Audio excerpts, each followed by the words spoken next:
What the heck is going on, everybody? Welcome back to another episode of the KindaFunny Xcast, your home for all things Xbox here at KindaFunny. Of course, I'm one of your show hosts, Snowbike Mike, and this week we are joined by a very special guest from What's Good Games. It's Andrea Rene, Big Red. And of course, Andrea, I like to tell you this every time I see you. You are my number one. You are my hero. You're my inspiration. Oh, and Mike, I always want to let you know so how special you are to me. How are you, Andrea? I'm better now that I'm hanging out with you two. I love hanging out with you guys. We need to do more stuff like IRL for sure. Well, you know what? Hopefully at the Game Awards, we can bring some of the crew and all of our community together, and I'm sure you're going to be having a great time with the crew down there. Andrea, it's great to have you. Of course, I'm joined by just one of my gaming dads this week. It's Parris Lilly. Parris, how are you today?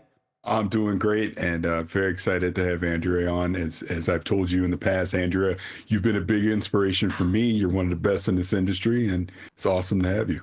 Aw, you guys, stop it. You're giving me all the feels. Thanks for having me. We're super excited to have you. And of course, Andrea, let's ask the question, what's good? What you been up to lately? What you been playing? Let's start off the show with that. Oh, man. Well, What's Good Games is actually on a hiatus right now.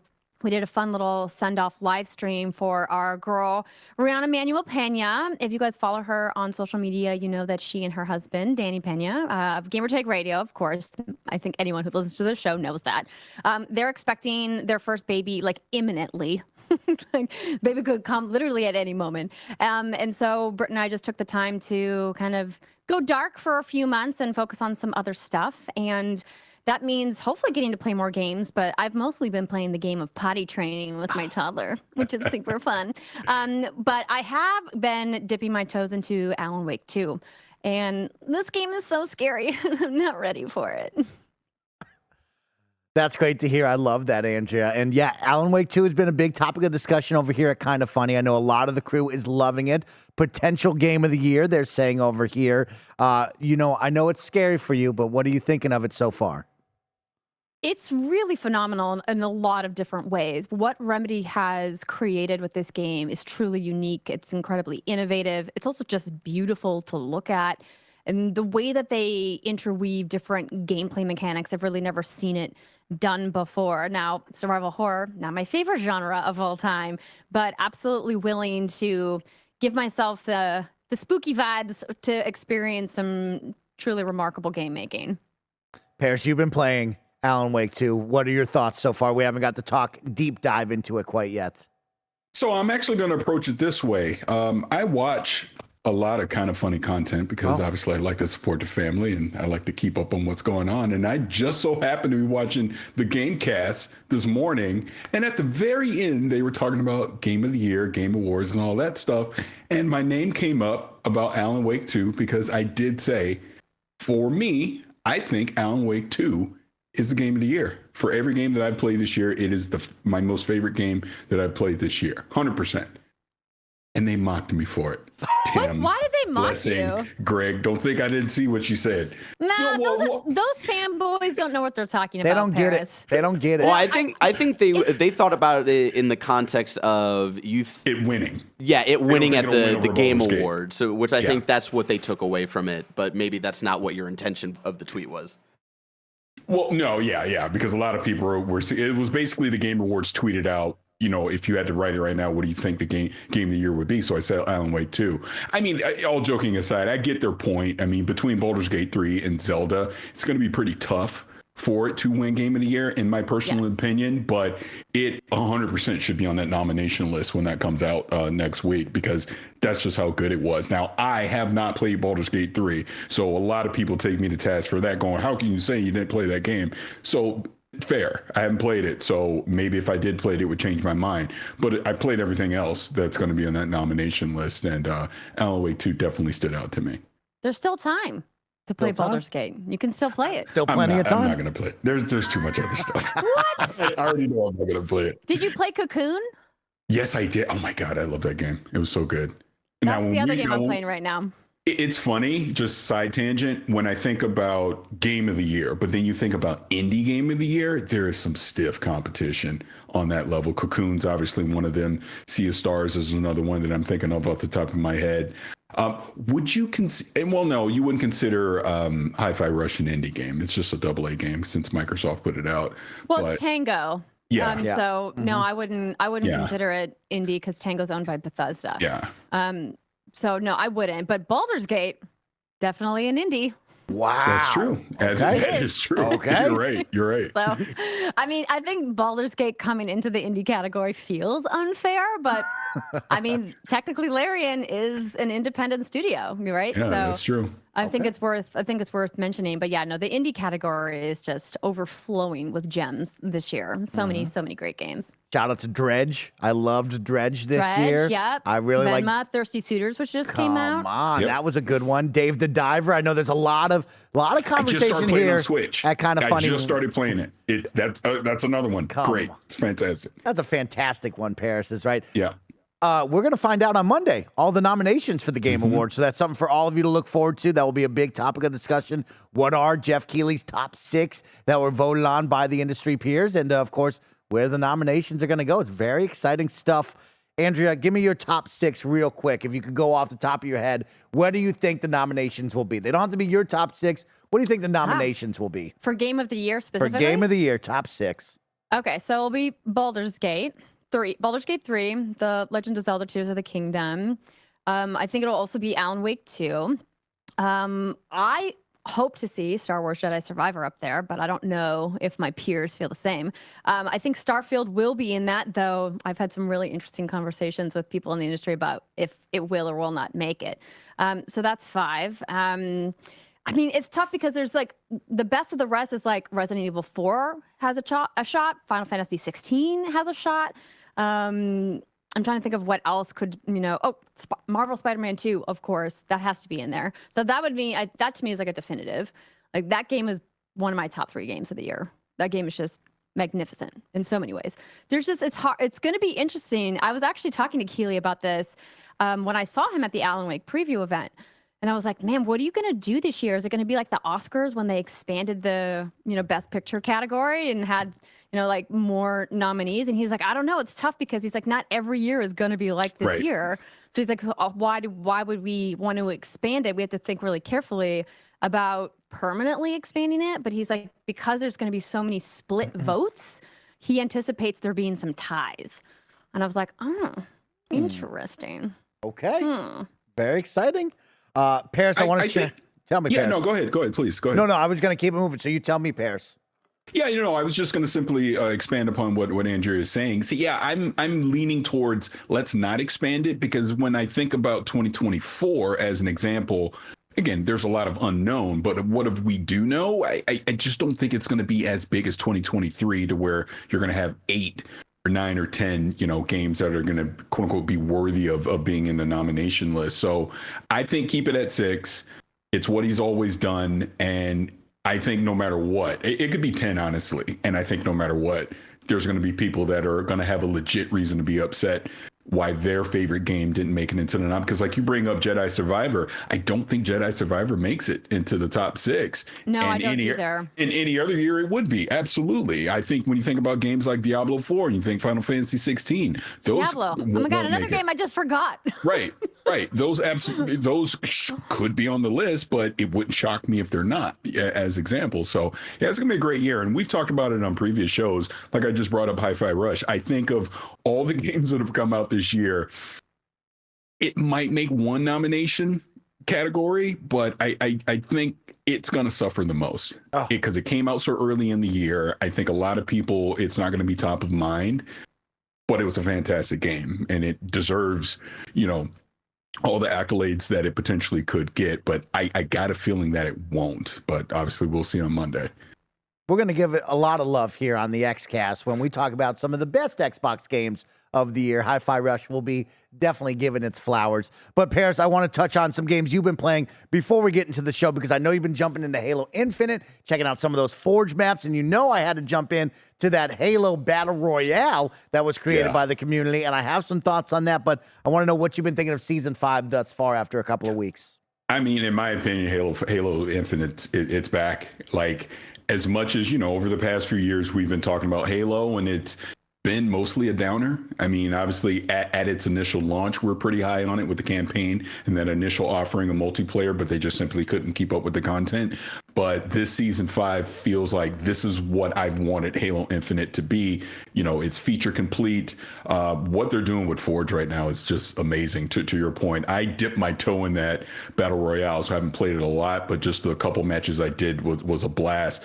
People are with that Forge AI now, they're creating full-on campaign missions already, and it's only been like a couple weeks. So I'm super excited to see where this game's going to be, 3 months from now, 6 months from now, as these creators get more hands-on with it. Not to mention what 343 is going to do with it internally as well. We know the mid-season updates coming out with those 9 maps for the firefight stuff, so I'm looking forward to that. I've been brave enough to start jumping into ranked matches, like myself, Danny, Khalif, we're playing last night in ranked. It's just a blast, having a blast. Like, not that we're the best or anything like that, but even when you're losing, you're having fun. And I think that's a testament to what 343 has been doing with Halo. So I'm really excited for the future of it. Oh, it's so much fun just to be playing Halo again, Parris. And yeah, to give a shout out to that team behind the scenes who created that little Halo Battle Royale. It's not perfect by any means, but when you look at it from a community standpoint, a Forge standpoint, it is a fun time to jump in and check out.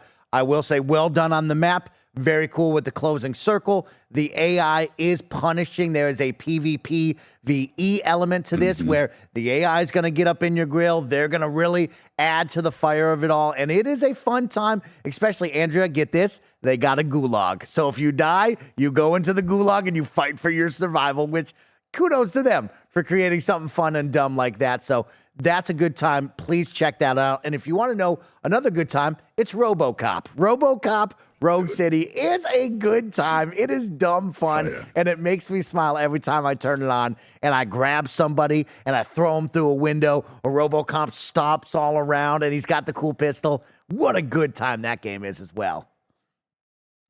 Parris, Andrea, let's jump into the show because we got a lot to talk about. Just like, of course, Mass Effect. What did they do for N7 Day? We're going to talk all about that. And we now know that GTA 6 is now real. And we're going to get a trailer very, very soon. So we're going to ask you, the audience out there, and these two incredible panelists, what they want from the next GTA right now on this episode of the Kinda Funny Xcast. Don't forget that we post each and every Thursday at 6 a.m. West Coast, Best Coast time on youtube.com/KindaFunnyGames, roosterteeth.com, and of course on podcast services around the globe. Don't forget, Kinda Funny Games is now Epic Games Partners, which means you can use our Epic Creator Code KindaFunny at checkout anytime you buy games off of the Epic Games Store. If you upgrade your look in Rocket League or Fall Guys, or maybe if you're hot dropping back into Fortnite OG. Yeah, that's right. For the next month, you get that OG map. You get all of the memories with you and your squad. So please, if you're buying the new Fortnite Season Pass, if you're upgrading your look, please use our Epic Creator Code KindaFunny at checkout. Talking about support, we'd like to thank those who support us here at Kinda Funny via Patreon. Of course, we have a number of awesome tiers over at Patreon that you can come and get involved in. You'll get ad-free viewing on shows. You'll get to be a part of the live chat when we do the live shows and record them with all of you. Or you can become a Patreon producer, just like our friends Jackson Hampton and Delaney Twining did for the month of November. Thank you for your support. This week, the Kinda Funny Xcast is sponsored by Shady Rays and Rocket Money, but I'll tell you all about that in just a little bit. Let's kick it to the news of the week. It's N7 Day. Of course, it's November. That means it's time to celebrate all things Mass Effect and look back on some of our favorite trilogy and maybe one other game that we don't really talk about that much, Andrea. But of course, that game was great. It was fine. It wasn't as good as the trilogy, but I really enjoyed Andromeda. Okay.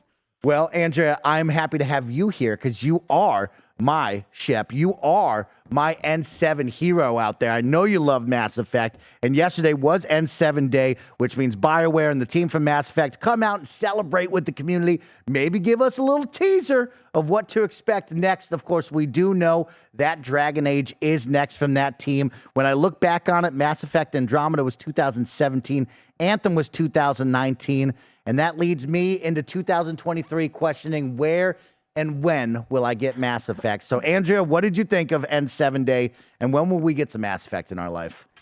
Just like the biggest wah, wah, wah, sad trombone moment. I'm going to say it. Like, A lot of Mass Effect fans feel the same way as well. We just haven't gotten anything substantial in a very long time. And that's because BioWare as a studio has gone through some really tumultuous years.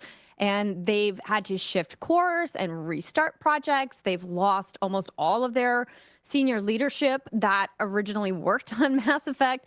And granted, they still have quite a few people there that are working on this game and that are excited about working on this game. And I'm still excited to play it when it comes out. But it's tough to keep enthusiasm going so many years without having anything in between, right? I mean, we obviously got, the remastered trilogy, which was fantastic, but nothing really new there, right? It was literally just a nice one. They did have some, features, but game-wise and narrative-wise, nothing different. I mean, the teaser for Mass Effect 4, as we called it then, and now it looks like they're just calling it Mass Effect, or at least for now, was in 2020 at the Game Awards. And it was this huge hype moment, lots of fan theories about where it could be and where it's going. And now it's like, what? I just am questioning why even put out another teaser with literally zero information. And I do know BioWare loves their Easter eggs, but there's not really a lot to go on here. And so I'm like, well, this just feels almost unfair and slightly mean to be like, we're gonna drop you this 35-second teaser. Enjoy. And when we come back with the next update in 2026.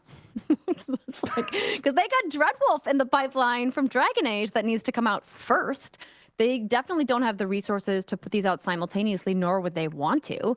So I just am a little bit confused. It's tough, but obviously N7, what it stands for, and the community is wonderful and fantastic. And Mass Effect is still one of the most important franchises of my video game playing history and career. And it's always going to have a special place in my heart. And I eagerly await some substantial new information, which we did not get this year.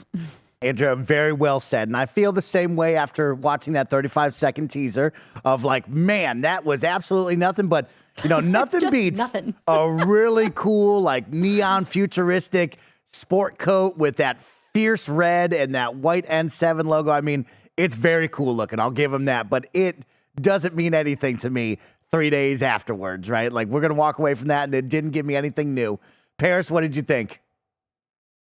It's actually ironic that Andrea is on here, given our past with release dates on games, when I'm about to say.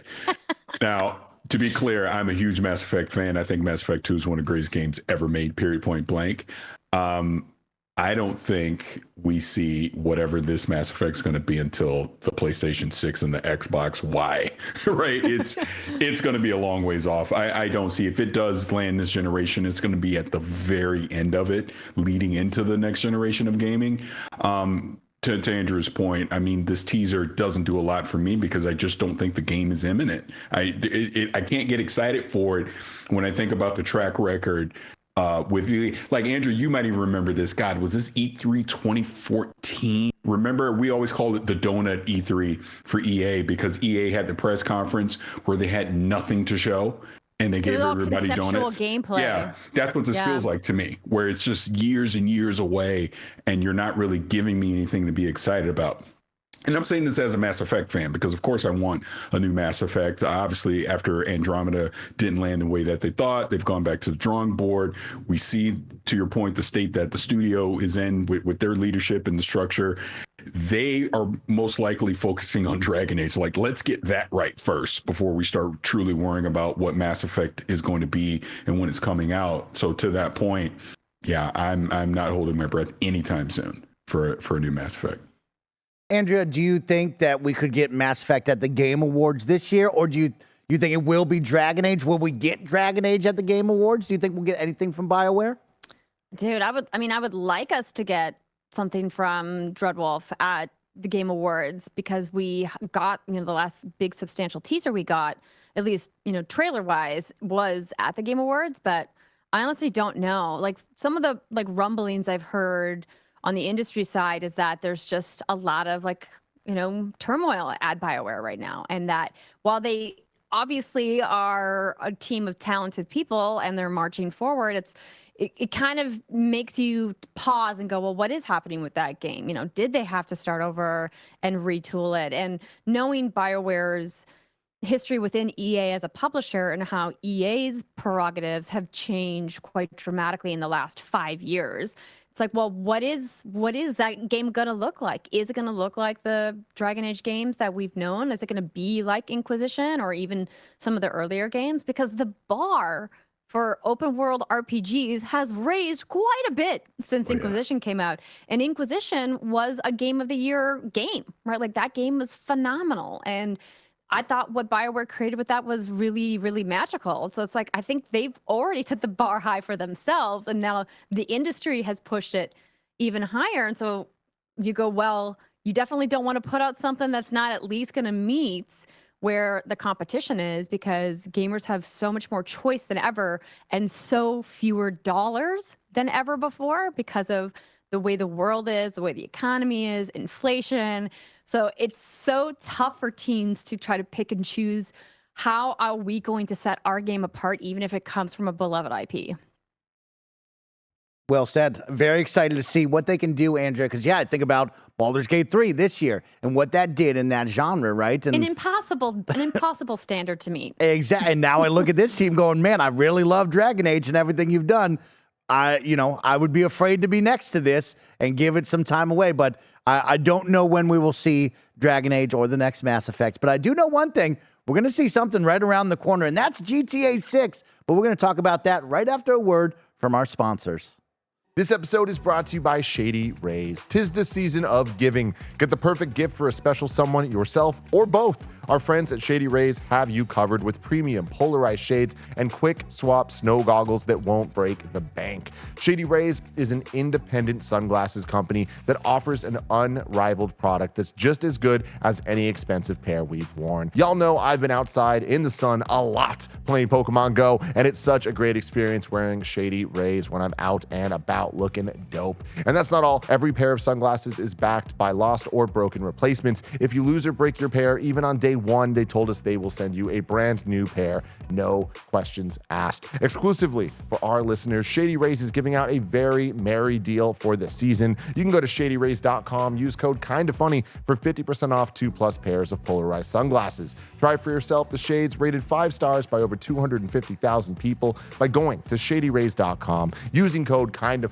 and you'll get 50% off for 2 or more pairs of polarized sunglasses. This episode's brought to you by Rocket Money. Rocket Money is a personal finance app that finds and cancels your unwanted subscriptions. It monitors your spending and helps you lower your bills all in one place, and it has surprised multiple of my friends and people are kind of funny at how many subscriptions they have that they have forgot they're still paying for. Over 80% of people have subscriptions they've forgotten about. Seriously, think of how many free trials you've subscribed to that you've probably never canceled. That's why I'm such a big fan of Rocket Money. It's so easy to cancel the ones you don't want with just the press of a button. Rocket Money can even negotiate to lower your bills for you by up to 20%. All you have to do is take a picture of your bill, and Rocket Money takes care of the rest. Rocket Money is a personal finance app that finds and cancels your unwanted subscriptions, monitors your spending, and helps you lower your bills all in one place. Stop wasting money on things you don't use. Cancel your unwanted subscriptions and manage your money the easy way by going to rocketmoney.com/kindafunny. That's rocketmoney.com/kindafunny. rocketmoney.com/kindafunny. All right, everybody, welcome back. Let's talk about it. It's the big news of the week. It is now official. Rockstar has said that GTA 6 is real, and we are going to get a trailer in December. Here's it coming right from the Rockstar Twitter account. It says next month marks the 25th anniversary of Rockstar Games. Thanks to the incredible support of our players worldwide, we have had the opportunity to create games we are truly passionate about. We are very excited to let you know that in early December, we will release the first trailer for the next Grand Theft Auto. We look forward to many more years of sharing these experiences with all of you. Parris, Lily, what's your excitement level for a Grand Theft Auto 6 trailer? And did Jeff Keighley secure the bag, and will it be at the Game Awards?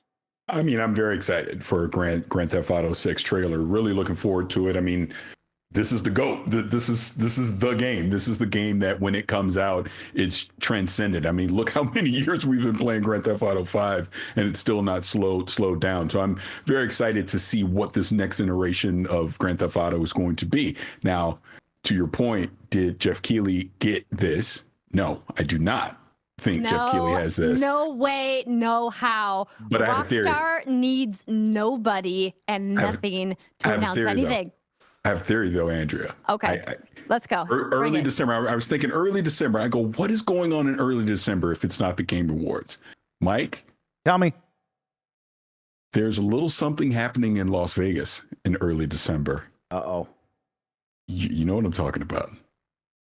It's the tournament, the NBA tournament. NBA midseason tournament, game. Andrea Rene. They're trying to get eyeballs on it. They're trying to get people excited about it. They want people watching it, right? What better way to do that than to partner up with Rockstar and debut that trailer at halftime of the tournament game? Or the championship game. Normally I'd say that's not their bag. Yeah. But if anybody could woo Take-Two with money, it would be the NBA. Exactly.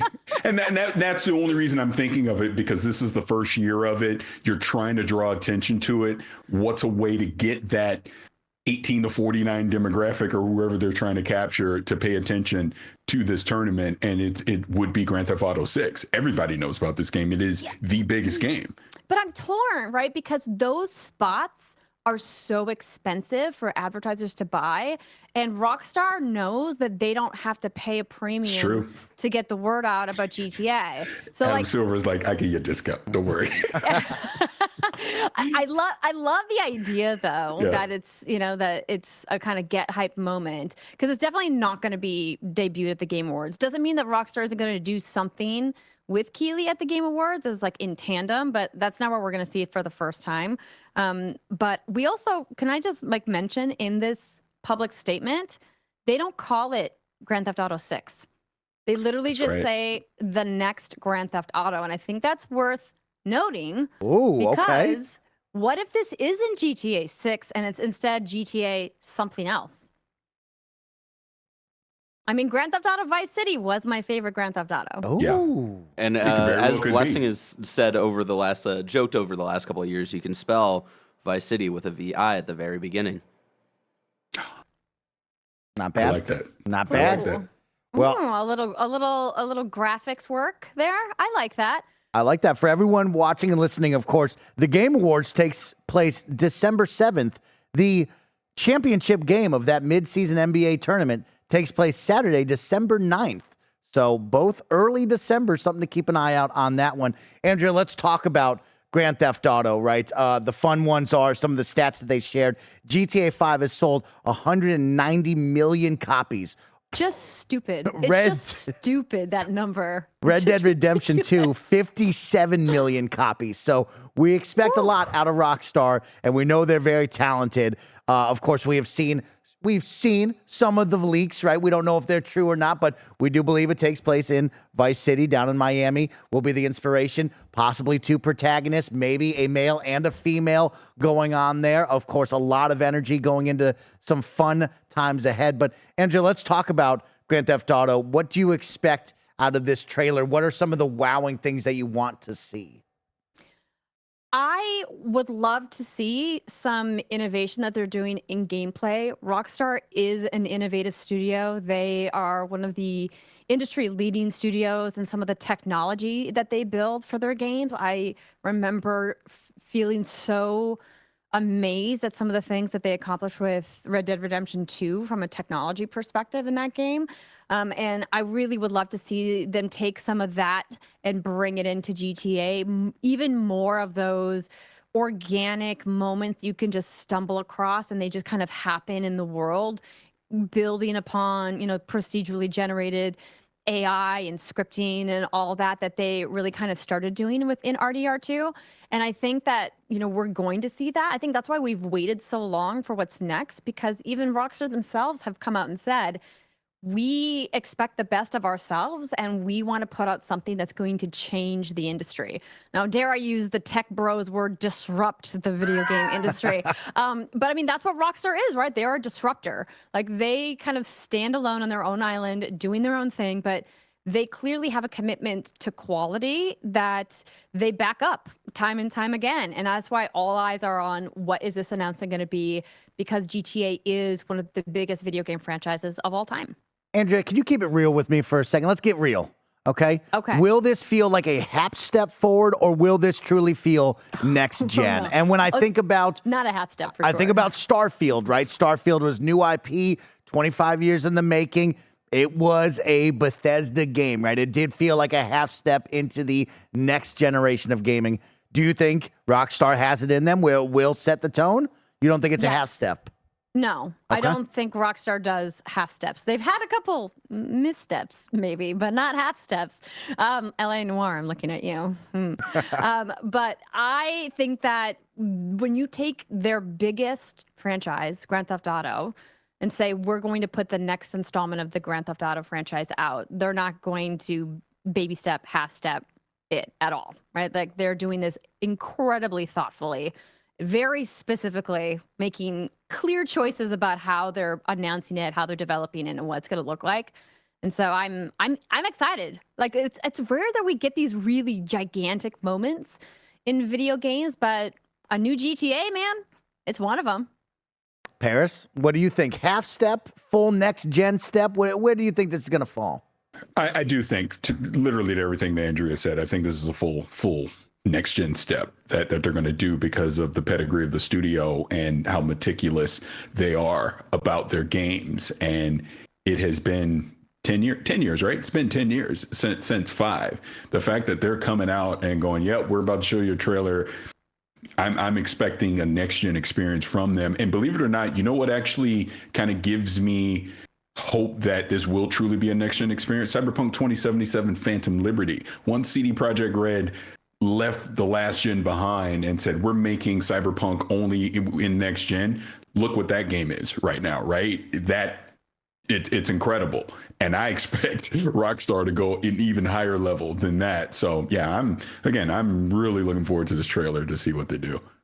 Yeah, I'm looking for some sunshine, some beaches, ocean. I'm looking for a lot out of this one. And of course, I asked you and the community to come together and give me some of your most requested things that you want out of the next Grand Theft Auto. What are the must-haves to separate this from GTA 5 and GTA Online? That takes it to the next level. And so I want us to go around and we'll say some of the things that we really want to see. And I'm going to jump into the community right off the bat because Josh B shares one that I love and says, I hope that GTA 6 adds more mini games.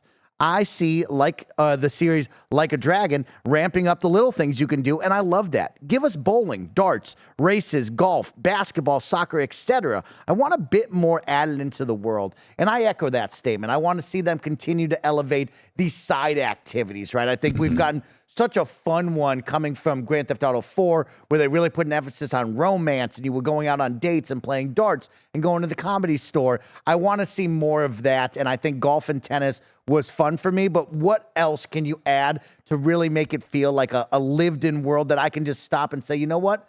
Today, I'm not going to do any of that. I'm going to go play, paddleball or something like that. So that's what I'm looking for. Andrea, what are something that you want to see?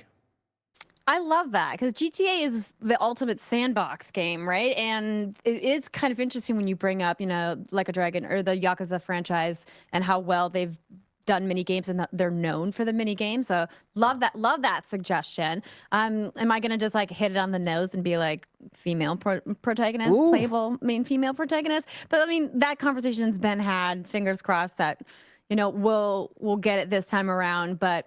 Honestly, I have no idea. I have no idea what it's going to look like. So I would like to see that. I would like to see, more big storylines with more female characters. And, hopefully we'll get that. I like that as well, Andrea. I really do hope that they have a female protagonist. I like the idea of maybe a brother-sister combo. What I would love to see, very similar to what we saw in Spider-Man 2, where both of them are just existing in the world. If I'm playing as one, maybe I roll up and the other one's doing their laundry or currently robbing a store. And I'm like, yo, what are you doing over there? Let me help out. I would love to see a little bit more of that. I think we saw the 3 protagonists really work in Grand Theft Auto 5. I think everyone loved that you could switch to any one of them on the fly and jump in and see what they were doing. But it would be cool to see them actively in the world and participating in events that maybe aren't the mission, aren't the side mission, just living their lives would be really, really cool on that. Like a Letty and Dom situation, right? Oh, my God. Dom, I'd love that. Is right. You know what else I'd like, Andrea, talking about characters, I would like a little bit more on the character customization side. I know that we usually have, these are the protagonists, these are who you get, maybe add a tattoo or a hairstyle, but I would love to go back to Grand Theft Auto San Andreas and say, hey, if you work out, you gain muscle. If you eat too much, you get fat and overweight. I would like us to take it to the next level of, let me play a little bit with these characters, whoever they may be, whatever they might be doing. Just a little bit of tinkering would be fun. I'd like to see a character customization elevated in this and take it to the next level, not only for Grand Theft Auto Online, but also for myself. Maybe scars. If I get shot a bunch, maybe there's scars that I'll have on my body. That would be cool. But elevating the character would be nice for me.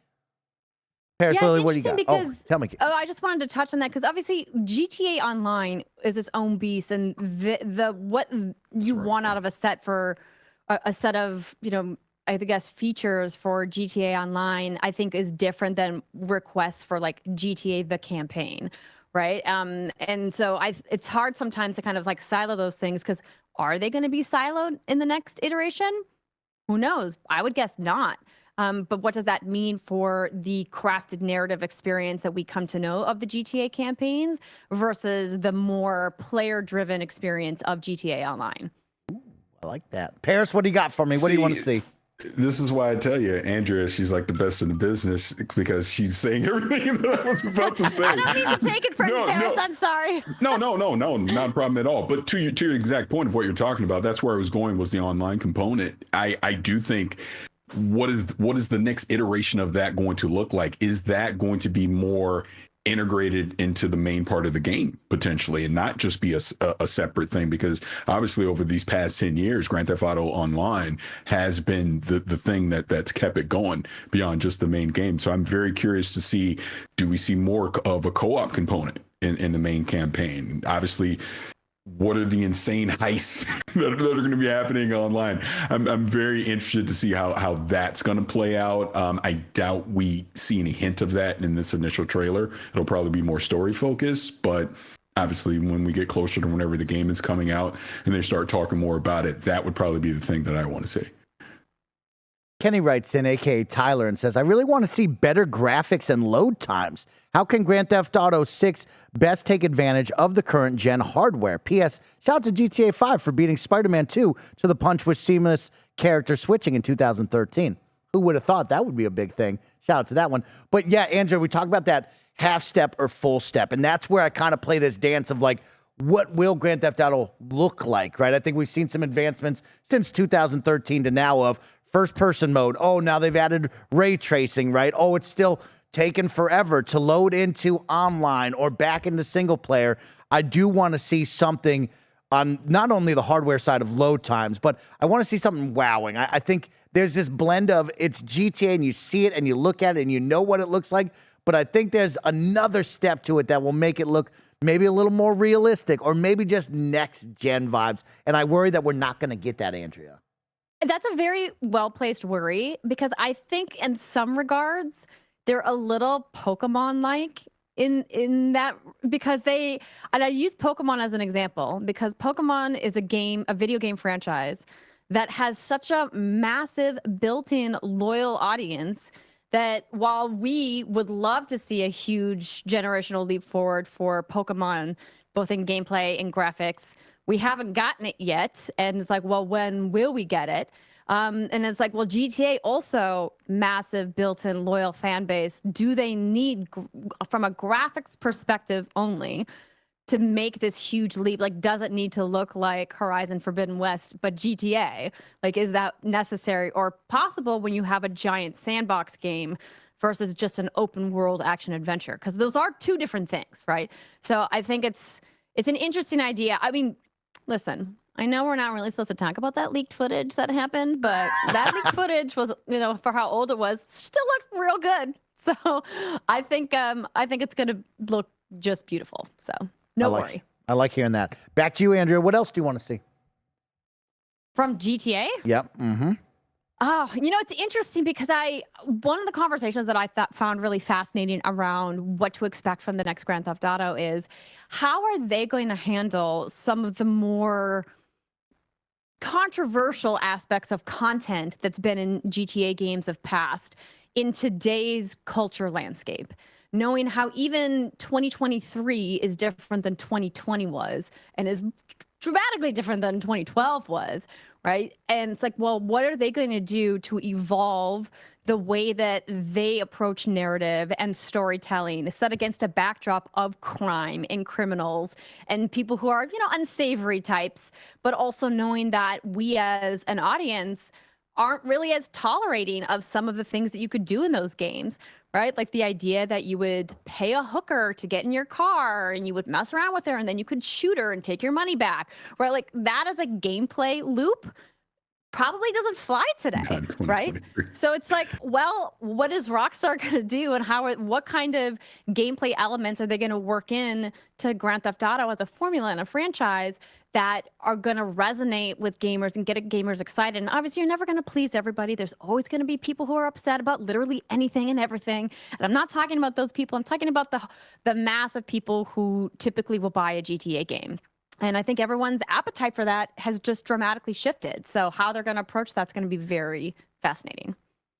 That's really well said, because that is exactly what Christian wrote in on and wants to say, all I want out of Grand Theft Auto is a better story. GTA 5 has an incredible open world and online sandbox, but I can't stand the single-player narrative at all. GTA is known for its satirical characters, but 5 is just too off the rails. It's exhaustingly cynical, full of parody that's nothing compared to where our own reality went, and we don't have a single character to root for.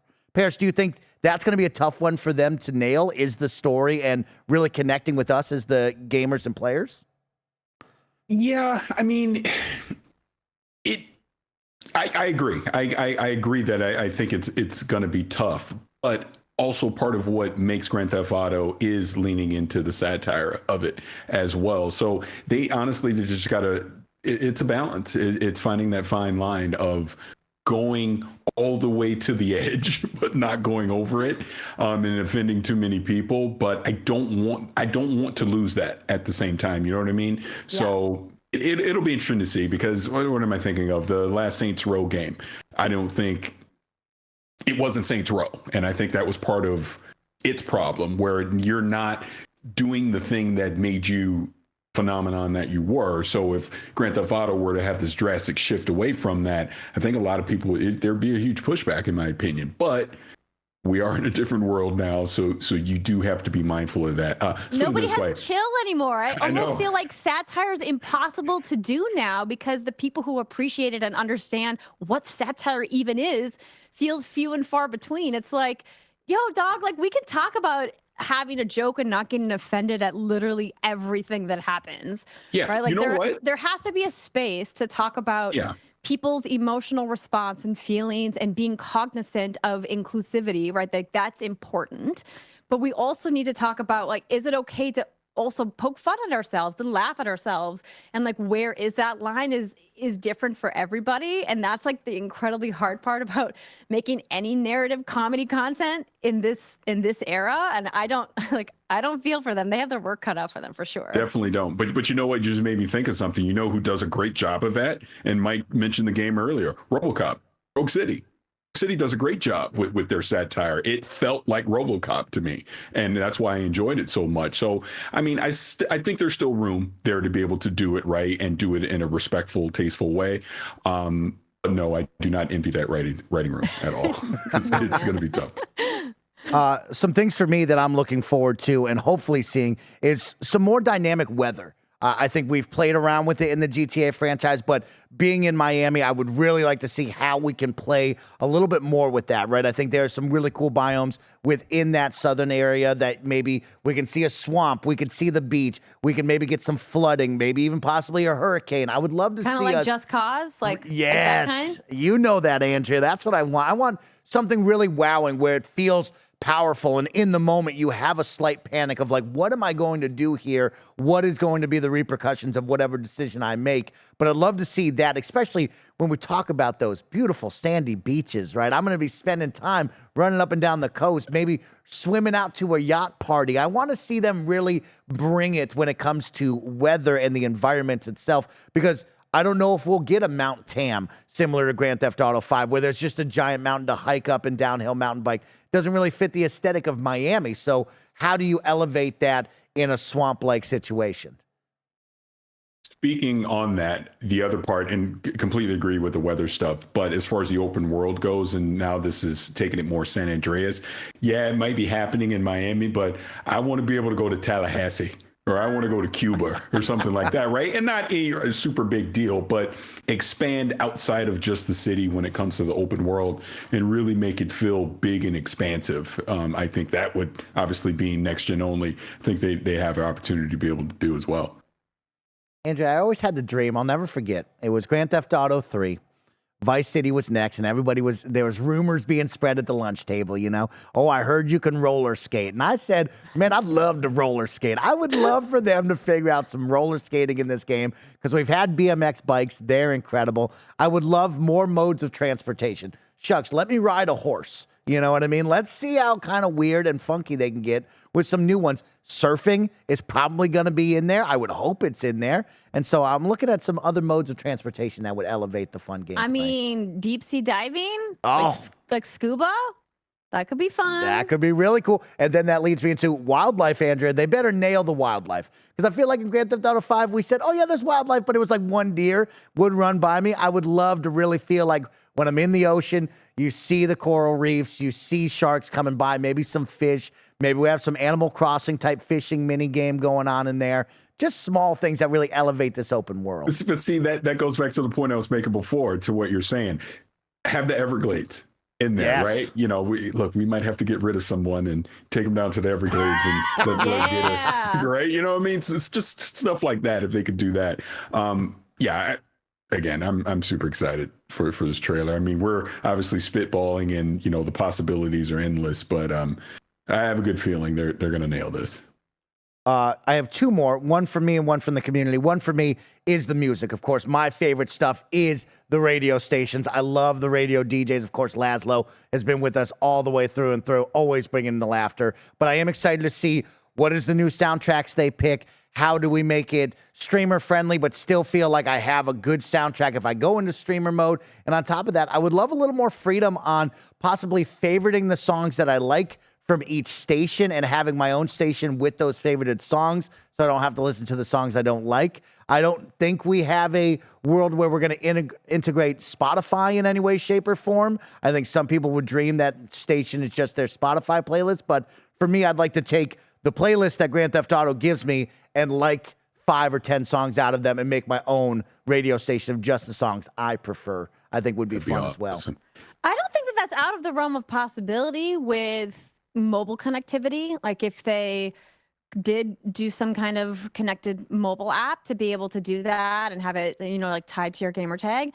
I also don't think like a Spotify partnership is also out of the realm of possibility. At launch, probably not. But eventually, maybe. I agree with you on that. My only worry with that is online connectivity, right? I hate when it's like, oh, your online bumped and nothing's working right. You know what I mean? Like, I want it to be as seamless as possible. And I do worry if we start integrating Spotify, all of a sudden, if your internet bumps 1 second, it might blow up the game. You just want your cake and eat it too, huh, Yeah. Mike? Like, you Do want it. to be able to favorite your songs and skip the ones you don't, but you don't want to be online. You don't get to have both. You know that, Andrea. Let's finish this one. I think this one will make you smile, Andrea. Mr. Hawks writes in and says, for Grand Theft Auto 6, it would be cool to see returning main characters to see what they're up to now. If the game is set in present day, if we're in Vice City, what does Tommy Vercetti's empire look like 40 years later? Did Claude ever make it out of Liberty City? Or maybe he ended up working for Nico. It's mostly just fan service, but I'm a sucker for that kind of stuff. That could be fun. I mean, it's very low on my list of priorities or requests, but you know, like having some really well thought out Easter eggs, I think is always great fan service. I agree with that. I know this is after the launch and we're still talking about the launch, but I would like to see single player DLC. I think a lot of people look back on that GTA 4 with the DLC that we had, and it is interesting to think we went a full decade without any sort of single player DLC being added to Grand Theft Auto 5, right? I would like us to get to that. Halo Infinite, I'm looking at you as well. I think that goes a long way, adding some story stuff, but it would be nice to see DLC back in the mix for Grand Theft Auto on the campaign side of things. You too? it's time to wrap up this episode. It was fast. It was furious. And unfortunately, we can't stay here all day. But I have one final news story that I got to make sure I tell everybody about because we have a new update coming your way for Grounded. Of course, if you've been in the sandbox, if you've been beating up on those tiny insects and building your ultimate dream fortress out of blades of grass, oh boy, do I have a fun one to tell you about. November 13th, there is a brand new Grounded update making its way to you called the Make It and Break It update. The team at Obsidian has asked the question, what if we could design and build our own critter habitat, create new ways to fight them off, or even build new game experiences entirely? This is precisely what Grounded Make It and Break It update allows you to do.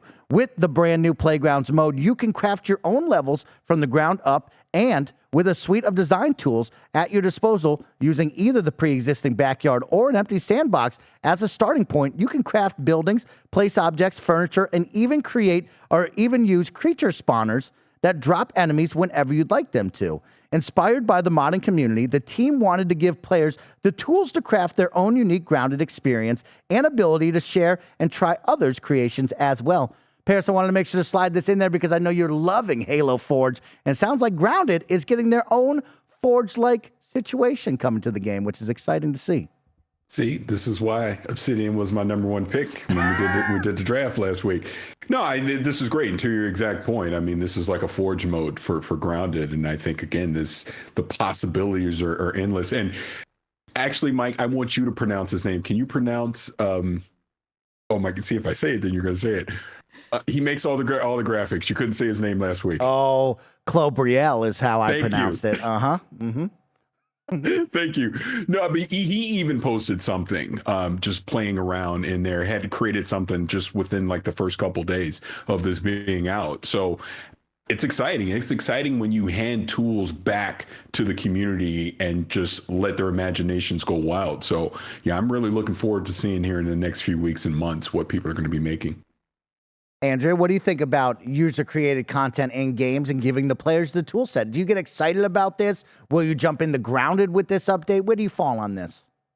I mean, I think UGC is great if development teams have the resources to support it, because you're never going to imagine what your community can dream up for your game. And I think developers consistently are surprised and delighted by the imaginations of their, biggest fans. It doesn't matter what game it is, whether it's, making cool designs in Animal Crossing, or if it's making levels in a game like Little Big Planet, like we're seeing players from Fortnite do really cool things. And I think that Grounded is going to be no exception, and that we're going to see really interesting things. But for me personally as a gamer, just not my bag. Just gonna throw it out there and let people know. I'm like you, Andrea. I'm not creative at all when it comes to using this tool I just set. play them. And I just play them. That's right. I like playing them. Yeah. But it is cool to see a small team from the Obsidian team be able to continue to make Grounded so great in what it is now, and to be able to say, hey, we're a small team. We can't just continue to push out a bunch of content. Let's give the tools to the players. They can keep themselves occupied as we continue to work, just like we saw with 343 and Halo, which I think is going to be really exciting. And it's fun to think of, man, another great live service game from Xbox and Microsoft, similar to Sea of Thieves, that just kind of lives on with a strong audience and continues to grow each and every month, year. And it will be fun to look back on Grounded and see where they go. So shout out to them and Team Obsidian. Congratulations. We look forward to November 13th. But it's time to get out of here. Andrea, you're amazing. And it's always great to spend time with you. Even though it was a short one, I thought for sure that this last story was going to be the AI news that came out this week. You know what? Thought for sure that's what we were going to talk about last. I wanted to end that with a special one. We're going to talk about AI because it's a hot topic. A positive note. You know that. Andrea, where can everybody find you? What are you doing? And of course, when will you come back? Oh, listen, I desperately miss the Bay Area, and I miss seeing all of you guys. And you let me know when you want me to come back, and we'll tussle it up again. Deal. The easiest place to find me is on Twitter. Do we call it X now? I can't call it X. No. And Instagram and TikTok. So at Andrea Rene on TikTok and Twitter, and then Andrea Rene _ on Instagram. I've been posting fitness updates because I'm trying to hold myself accountable by publicly posting my workouts every day. So I'm working on it. I like that. And she's killing it on TikTok. Always fun to see some dope unboxing and just a day in the life of Andrea Rene. I appreciate that. Parris? Well, thank you. It was nice to hang out with you. I'm sure I will see you again next week. But until then, let's say goodbye to everyone. We'll catch you back here next week, gamers. Take care of yourselves. Have fun. And I'll see you in the Halo Infinite Battle Royale on a custom lobby. Bye, everyone.